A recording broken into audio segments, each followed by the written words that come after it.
সারা পাহাড় চষে বেড়াও আর আগের বারের মতো বিপদ হোক।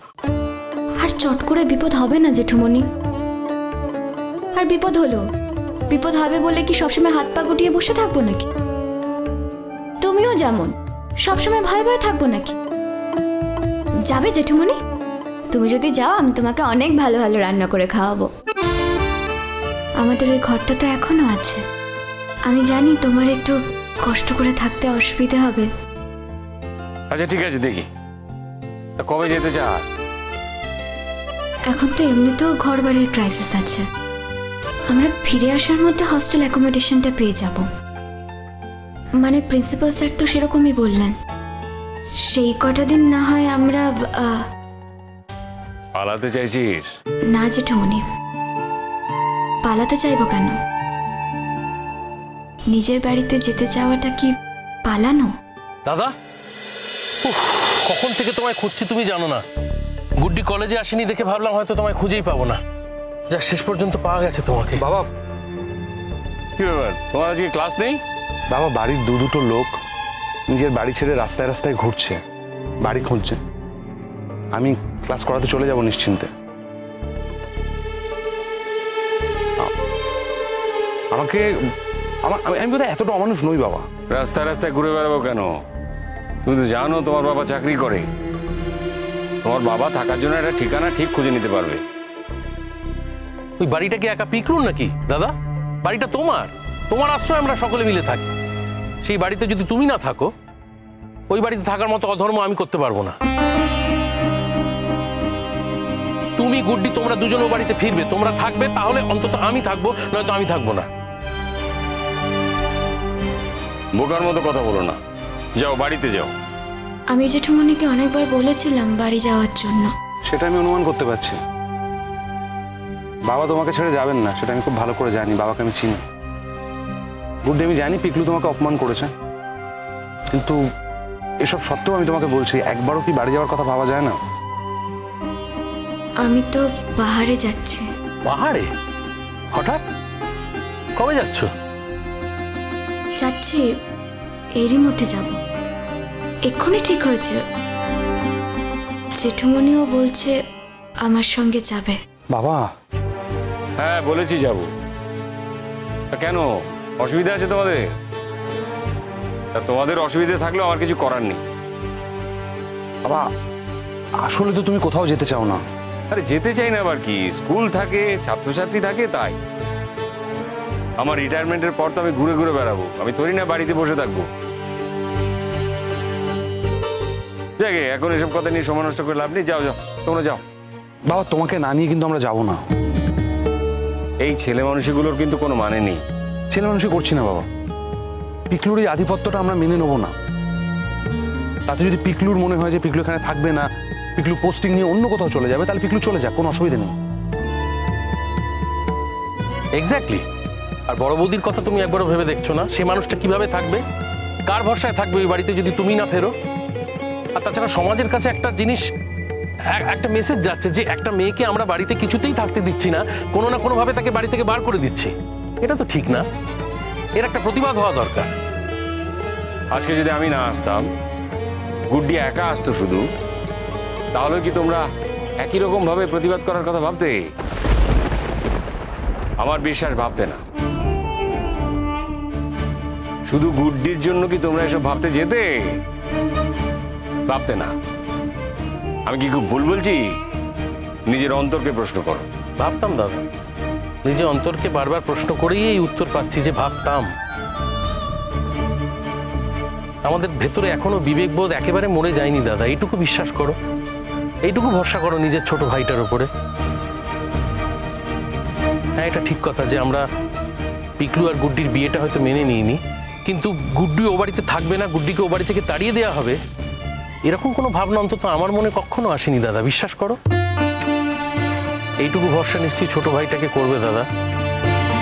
আমি মানছি টুটুল প্রথম দিকে এই বিষয়টা নিয়ে যথেষ্ট প্রতিবাদ করেছিল, গুড্ডির সঙ্গে খারাপ ব্যবহার করেছিল, ওকে অপমান করেছিল, কিন্তু সেই টুটুল আর আজকের টুটুল তো এক নয় দাদা। তোমাদের সবার চোখে আশা করি সেটা পড়ছে। ওর মধ্যে একটা মস্ত বড় বদল এসেছে। হয়তো সেই বদলের জন্য দায়ী গুড্ডি, কিন্তু এই টুটুর আর সে টুটুরের মধ্যে আকাশ পাতাল ফারাক, সেটা বোঝার চেষ্টা করো। আমি জানি না দাদা তুমি কি করবে। গুড্ডি, তোমাকে আমি অনুরোধ করছি, তোমার কথা দাদা ফেলতে পারবে না। তুমি প্লিজ দাদাকে একবার বাড়ি নিয়ে চলো।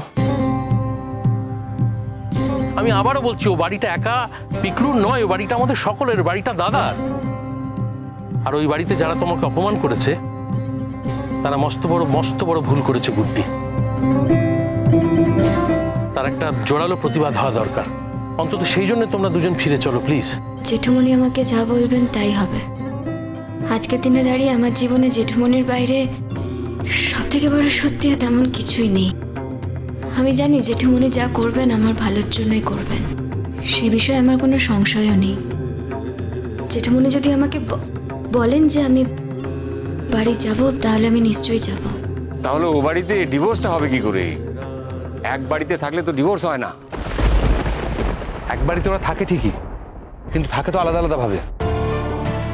ডিভোর্সেরও তো কিছু নিয়ম কানুন আছে, সেটাকে তো লঙ্ঘন করা যায় না। যে কটা দিন ডিভোর্স না হচ্ছে আমাদের আলাদাই থাকতে হবে। ডিভোর্সটা হয়ে গেলে গুড্ডিকে আমি আমার জোরে আমার কাছে নিয়ে রাখতে পারবো। তার মানে তুমি যাবে না? বাবা একটা কথা বলো, বাড়ি গিয়ে মাকে কি বলবো? পিটিশনটা আজকেই পাঠানোর ব্যবস্থা করছি। যত তাড়াতাড়ি কাজগুলো শেষ হয় ততই মঙ্গল। আশ্চর্য, তুমি থাকবে কোথায়? বাবা তুমি এই বয়সে বাড়ি খুঁজবে? দরকার হলে হোটেলে থাকবো, কয়েকদিনের তো মামলা, দেখাই যাক না কি হয়। এখন এই অবস্থায় ওকে বাড়ি নিয়ে যেতে পারবো না, কারণ এই বিয়েটা টিকছে না। ও বাড়িতে গেলে এই বিয়েটা ভাঙতে আরো সময় লাগবে। যা নিশ্চিতভাবে ভাঙবে তাকে টেনে হিঁচড়ে আর বাড়ানোর তো কোনো মানে নেই। ওটাতে অনেকের কষ্ট। আমরা সবাই বাড়িতে থাকবো, অথচ তোমরা? বাড়ির লোককে আমরা কি বলবো? নিজেদের কাছে কি জবাব দেব? আমি তো স্বেচ্ছায় এসেছি, তোমরা তো কেউ আমাকে যেতে বলোনি।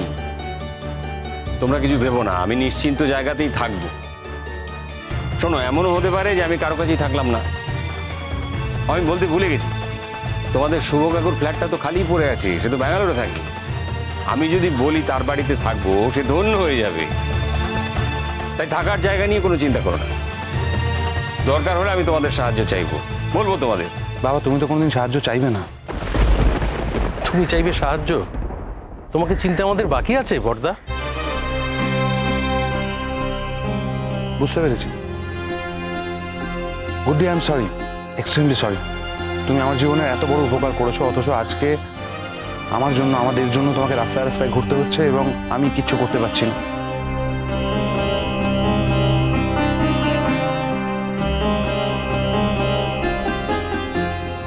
যদি আমি কোনোদিন জীবনে একবার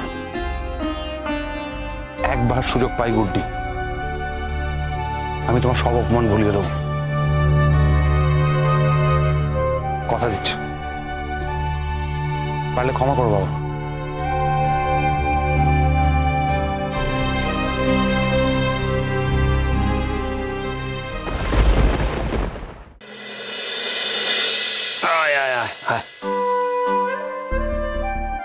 কেমন হয়েছে বল মা? হ্যাঁ, ফ্ল্যাটটা কেমন হয়েছে? আমার বন্ধুর ফ্ল্যাট, এক কথায় চাবি দিয়ে দিয়েছে, বললো যতদিন খুশি থাকতে পারি। কিন্তু জেঠুমনি বললেই তো যতদিন খুশি ততদিন থাকা যায় না, তাই না? না, তা যায় না, তবে তোর হোস্টেলের অ্যাকোমোডেশনটা হয়ে যাক। আচ্ছা জেঠুমনি, বাড়ি থেকে ওরা সবাই তোমাকে নিতে এলো, তুমি গেলে না কেন বলো তো? মাম্মামও তো কত কষ্ট পাবে বলো। একটা কথা কি জানিস তো, ওই তোর মাম্মা বিয়ে হয়ে এ বাড়িতে আসার পর থেকে একটা রাত্রিও আমাকে ছেড়ে বাইরে থাকতে পারেনি। ওই বাপের বাড়ি গেলেও আমার সঙ্গে যেত, আমার সঙ্গে চলে আসতো। মানুষটা একটু সংসারী ধরনের, তো সংসার ছেড়ে কোনোদিন থাকতে পারেনি। কিন্তু দেখ, বিয়ে করেছে এমন একটা লোককে, তার এমনই গো, মরে যাবে তো গো ছাড়বে না।